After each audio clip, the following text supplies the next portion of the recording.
बादल जान, ये तुम्हारी माँ कब तक ऐसे घोंसले में पड़ी रहेंगी? और वो तुम्हारी डायन जैसी पत्नी हर समय सास की खिदमत करती रहती है। तुम कुछ ऐसा करो कि तुम्हारी माँ सारी जायदाद तुम्हारे नाम कर दे, और फिर हम दोनों ये जंगल छोड़कर चले जाएंगे और शहर वाली जंगल जाकर शादी कर लेंगे। हाँ हाँ नीली जी, तुम चिंता नहीं करो। अब मैं माँ के साथ ऐसा व्यवहार करूँगा कि माँ खुद कहेगी मुझे नदी में फेंक आओ। तोते भैया, देखा आपने, ये काली डाइन हमारे बादल भैया को बहकाकर उसके घर को बर्बाद कर रही है। और वो बेचारी बिजली, उसे तो खबर ही नहीं कि इसका पति क्या कर रहा है। चिड़िया बहन, अब वक्त आ गया है डॉक्टर चीकू की एंट्री का। अब मैं माँ जी का ऐसा इलाज करूँगा कि बुखार बादल कफे को चढ़ जाएगा। हाय ओए, मेरी कमर, मेरा सर, लगता है मेरा आखिरी समय आ गया है। बादल बेटे, मेरी तिजोरी की चाबी संभाल कर रख ले। जी माँ, आप चिंता नहीं करें, मैं चाबी संभाल लेता हूँ। बस आप आराम से आंखें बंद करके घोंसले में लेटी रहे। लेकिन दोस्तों, बादल कफे की माँ भी इतनी भोली नहीं थी। वो तो दरअसल नकली बुखार का ड्रामा कर रही थी, ताकि ये देख सके इनके पीछे कौन खुश होता है और कौन रोता है। चीकू तोता डॉक्टर बनकर और चिड़िया नर्स बनकर वहाँ आ जाते हैं। हट जाओ, शहर का सबसे बड़ा डॉक्टर MBBS चीकू बोले बहुत सच आ गया है। माँ जी, आपका बुखार मामूली नहीं, ये तो काई वायरस है। ये बात सुनकर बादल का पा घबरा जाता है। क्या तोते डॉक्टर, ये खतरनाक है। तभी चिड़िया बोलती है, हाँ, बहुत खतरनाक। इसका इलाज सिर्फ ये है कि घर वालों को 24 घंटों तक भूखा रहना पड़ेगा, और घर में जो भी भोजन है वो हमें देना होगा। फिर चीकू तोता एक लंबी लिस्ट बादल कफे को देता है। बादल, अगर अपनी माँ को बचाना है तो अभी जंगल जाओ और ये नीली चोंटी का पसीना और बंदर की दाढ़ी का बाल लेकर आओ, जल्दी करो। मम्मा, मैं क्यों जाऊं? बादल बेटे, क्या तू अपनी माँ की जान नहीं बचाना चाहता? हाँ माँ, मैं जाता हूँ, अभी जाता हूँ। फिर बादल कौवा वहाँ से उड़ता है। वो पहाड़ों की ओर जाता है, जहाँ वो एक सोते हुए बंदर का बाल निकालने लगता है। तभी बंदर की आँख खुल जाती है और वो बादल कौवे को दबोच लेता है। छोड़ दो, मुझे छोड़ दो। बंदर बादल की पिटाई करता है। बादल कौवा बहुत मुश्किल से जान बचाकर वहाँ से भागता है। इसी लड़ाई में बादल कौवे की पूंछ वहीं रह जाती है और वो बिना पूंछ के ही वापस जंगल की तरफ भागता है। रास्ते में वो नीली कौवी के पास जाता है। हाय हाय बादल, मेरी जान, तुम्हारी पूंछ की पर कहाँ गई? नीली, वो बहुत लंबी कहानी है, तुम्हें बाद में सुनाऊंगा। अच्छा बादल, मैंने सुना है तुम्हारी माँ मरने वाली है, इसलिए मैं जंगल के बाजार जा रही हूँ कोई न्यू डिजाइनर कपड़े लेने। जब तुम्हारी माँ मरेगी तो सभी पक्षी आएंगे। उन सभी पक्षियों के सामने तुम्हारी जान सबसे सुंदर लगनी चाहिए। हाँ नीली जी, तुम जैसा चाहो वैसा करो। फिर बादल का बा अपने घर चला जाता है। हाय बादल, ये तुमने अपना क्या हाल बना लिया है? क्या तुम लाई हो बंदर का बाल? नहीं तोते डॉक्टर, वो बंदर ने मुझ पर हमला कर दिया, देखो मेरी पूंछ भी तोड़ दी। अच्छा, कोई बात नहीं, इस वायरस का एक और इलाज है। फिर चीकू तोता एक कड़वा शरबत तैयार करता है और बादल से कहता है, बादल, अब ये शरबत तुम पियोगे तभी इसका असर तुम्हारी माँ को पहुँचेगा, क्योंकि तुम इनका खून हो। बादल कौवा अपनी माँ के सामने कुछ बोल नहीं सकता था। वो चुपचाप कड़वा शरबत पीता है। तभी इसकी आंखें लाल होती हैं और वो उछलने लगता है। अरे ओ तोते, ये क्या पिलाया है तुमने? मेरा तो पूरा शरीर जल रहा है।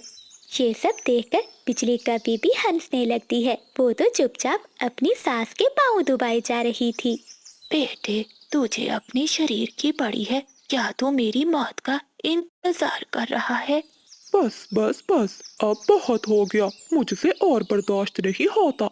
अब ये बुढ़िया मरती है तो मर जाए, मुझे इससे क्या, मुझे तो ये जायदाद चाहिए। ये सुनते ही सावित्री अपने घोंसले से उठ जाती है और एक बड़ा डंडा उठाकर बादल कौवे की खूब पिटाई करती है। अगर तू मेरा बेटा है तो मैं भी तेरी माँ हूँ। तुझी को आजमाने के लिए मैंने ये सारा खेल खेला था।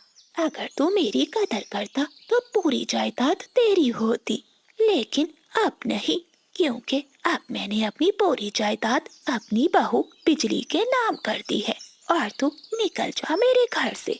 ऐसा कहते हुए सावित्री बादल कव्वे को घर से निकाल देती है। तोते और चिड़िया, आज तो तुम दोनों ने कमाल कर दिया। तुम्हारी डॉक्टरी ने तो मुर्दा में भी जान डाल दी। ऐसा कहते हुए वो सब हंसने लगते हैं। तो दोस्तों, सावित्री का बुखार तो नकली था, लेकिन बादल को जो मार पड़ी वो बिल्कुल असली थी। बिजली कव्वे की सेवा रंग लाई और तोते की फीस हरी मिर्चों से पक्की हो गई। माता पिता की सेवा में ही बरकत है और लालच का अंजाम हमेशा कड़वा होता है, जैसे नीम का शरबत। प्यारे दोस्तों, कहानी को लाइक, चैनल को सब्सक्राइब और अपने दोस्तों के साथ शेयर करना मत भूलिएगा। आपका धन्यवाद। हाय हाय पक्षियों, देखो मेरा सब कुछ लुट गया। मेरी जादुई घड़ी चोरी हो गई है। हाय मेरा भाग्य, अब ये मेरा महल जैसा घर बर्बाद हो जाएगा। बादल कव्वे की माँ सावित्री ऐसे चिल्ला चिल्ला कर पक्षियों को बुला रही थी। चिड़िया, भोजन छोड़ो, लगता है जो बरकत वाले बड़े पेड़ पर कव्वों का घर है वहाँ किसी ने चोरी की है। माँ जी की वो घड़ी कोई मामूली चीज नहीं थी, वो तो सदियों पुराने उनके परिवार की एक निशानी थी जिसे माँ जी बहुत संभाल कर रखती थी। हाँ तोते, देर ना करो, मुझे तो पहले ही शक था बादल कव्वे पर। वो अपनी माँ और पत्नी की पीठ पीछे उस पिंकी कव्वे के साथ कोई खिचड़ी पका रहा है। ऐसा कहते हुए कोमल चिड़िया और चीकू तोता कव्वों के घर जाते हैं। वहाँ बादल कव्वा बड़ी चालाकी से अपनी माँ के आंसू पोंछ रहा था। माँ, रोए मत, मैंने सुबह सवेरे देखा था बिजली कव्वे आपके कमरे से दबे पांव निकल रही थी और उसके पंखों में कुछ छुपा हुआ था। तभी पड़ोसन की पिंकी कव्वे भी वहाँ आ जाती है। हाँ माँ जी, बादल ठीक कह रहा है, वो जा रही थी मेरे घर के बाहर से। मैंने पूछा कि कहाँ जा रही हो, तो उसने मुझे जवाब नहीं दिया और घबरा कर उड़ गई। हो ना हो वो घड़ी जरूर उसी ने ही चुराई है, ताकि शहर के जंगल जाकर वो उस घड़ी को बेचकर अमीर बन सके। ये सारी बातें सुनकर सावित्री को बहुत गुस्सा आता है। माँ जी, ये सब झूठ है, मैंने कुछ भी नहीं किया। तेरा यकीन अब मैं कैसे करूं? तू तो मुझे मारना चाहती है ताकि इस घर पर कब्जा कर सके। सुबह तू ही मेरे कमरे की सफाई कर रही थी, हो ना हो तू ही चोरनी है। माँ जी, मैं तो आपके कमरे की सफाई कर रही थी, आपकी घड़ी को मैंने पंख तक नहीं लगाया। चुप कर जा चोरनी, इसी वक्त निकल जा मेरे घर से, वरना मैं बास पुलिस को बुला लूंगी। फिर सावित्री और बादल कव्वा उसे धक्के देकर अपने घर से निकाल देते हैं। बिजली कव्वे रोती हुई वहाँ से चली जाती है और नदी किनारे जाकर बैठ जाती है। तभी कोमल चिड़िया, तोता और कबूतर बिजली कव्वे के पास आते हैं। बिजली बहन, हौसला रखो, हम जानते हैं तुम बेगुनाह हो, लेकिन सच साबित करने के लिए हमें वो घड़ी ढूंढनी होगी। बिजली, वो एक जादुई घड़ी है, वो तो बस सच्चे पक्षी के हाथ में ही टिक टिक करती है और झूठे के हाथ में वो उल्टी चलने लगती है और काले धुएं भी निकालती है। मुझे ये सब बातें मेरी माँ ने बताई थी। लेकिन चिड़िया बहन, वो घड़ी कहाँ होगी और किसने चुराई होगी? हाँ कबूतर भैया, इसी बात का पता लगाने के लिए हमें नीली वादियों में फल ढूंढ कर लाती हूँ। बारिश रुक जाती है। कबूतरी अपने घर से निकलती है। उसे एक पेड़ पर फल दिखाई देता है। जैसे ही वो फल तोड़ने लगती है, तभी एक चील पीछे से कबूतरी पर हमला करती है। छोड़ दो चील, मुझे छोड़ दो, मेरा बेटा अकेला है, वो मर जाएगा। लेकिन चील कबूतरी पर दया नहीं करती और वो उसे मारकर खा जाती है। कोमल चिड़िया भोजन ढूंढकर अपने घर आती है। तभी उसे अपने घर में से बच्चे के रोने की आवाज सुनाई देती है। अरे ये क्या, मेरे घर में बच्चे के रोने की आवाज? ऐसा कहते हुए कोमल चिड़िया घर के अंदर जाती है। वो देखती है घोंसले में एक कबूतर का बच्चा बैठा हुआ है। बबलू बहुत छोटा था, वो अभी बोल नहीं सकता था, वो रो रहा था।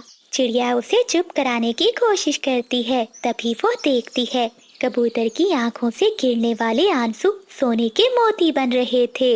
ये देखकर चिड़िया हैरान होती है। ऐ ऊपर वाले, ये कैसे हो सकता है? इस बच्चे की आंखों से गिरने वाले आंसू सोने के मोती बन रहे हैं। लगता है ये कोई अनाथ और जादुई बच्चा है।